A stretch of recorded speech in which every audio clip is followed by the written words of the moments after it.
Politicians, tribal and state leaders gathered today for the government-to-government conference at the Bismarck Event Center to create consensus between the state and tribes. It wasn't just politicians and state leaders who shared their thoughts, though. Native youth say they took back their power today by participating in a panel discussion to ensure their voices are heard. Emmeline Ivy reports.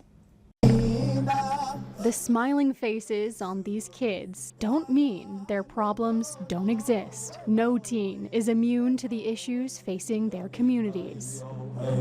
I'm originally from Belcourt, Turtle Mountains, so originally it's you're not native enough, then you move here, you're not white enough, if that makes sense. So it's just racism all over the place. One time in 5th grade when we went to the powwow, there were some kids who thought almost it was a joke. A lot of kids are isolated or not really a part of the group. Even having a role model, my mom even said she didn't have a role model. These kids are leaders in their own right. They're the athlete, the graduate, the arts student, and the one who leads by example. And they all attribute who they are to their roots. It just makes me so proud that I'm Native. Knowing my heritage is knowing my family values. It helps me become a better leader in a day-to-day basis because I see two different perspectives.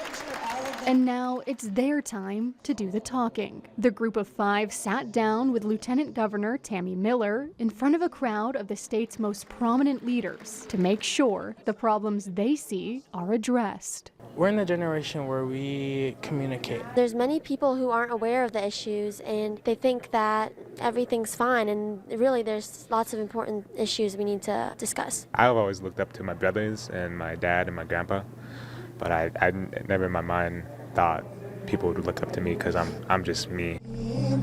But on stage, these kids realized being just them is enough. Do you realize that today you might be that role model? I never realized that, but now that you said that, yeah. Because even if it takes time to make progress, A Native American tuition waiver would help a lot. We believe in equality. It's just one class throughout your day, 45 minutes, just to learn about history of people that originated here. And it could go on and change how the world is. I try to inspire people by just small things. sometimes it is the small things and the small voices that spark the biggest change. In Bismarck, I'm Emmeline Ivy for your News Leader.